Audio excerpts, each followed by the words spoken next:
À Kinshasa, les longues files dans les stations-service tendent à se réduire. Une situation moins alarmante qu'en début de semaine, alors que le pays fait face à une pénurie de carburant. Des réunions se sont multipliées toute la semaine entre les pétroliers et le gouvernement en vue de trouver des solutions et éviter une rupture de stock. Ces 2 dernières semaines, près de 100 millions de dollars ont été décaissés pour payer les dettes que l'État doit aux entreprises pétrolières dans le cadre des subventions du secteur des hydrocarbures.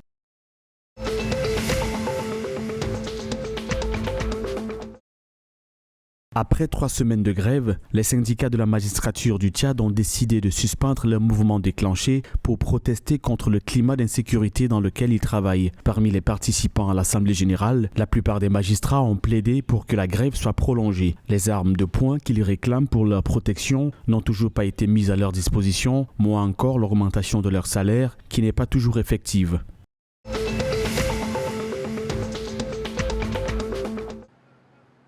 Deux des 3 cimenteries du Congo viennent tout juste de reprendre leurs activités après avoir connu des pannes techniques. Mais ce retour à la normale n'est pas du goût de tout le monde, le ciment ayant vu son prix augmenter. Face à la colère des consommateurs, les autorités gouvernementales assurent qu'elles ont mis en place une politique de stabilisation des prix. Le sac de ciment a augmenté de 75%, passant de 2 500 à 4 000 francs, voire plus.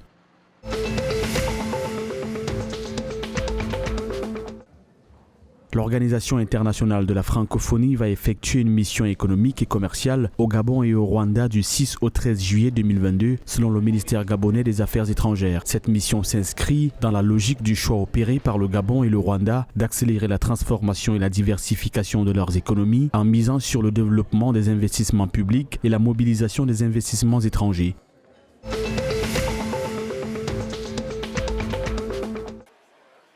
La compagnie aérienne publique camerounaise Camerco annonce la reprise de ses vols sur N'Djamena, la capitale tchadienne, à partir du 24 avril 2022. La fréquence des vols, explique la compagnie, se fera 3 fois par semaine, lundi, mercredi et dimanche. Les départs se feront à partir de Yaoundé et Douala, les capitales politiques et économiques du Cameroun, et Libreville au Gabon.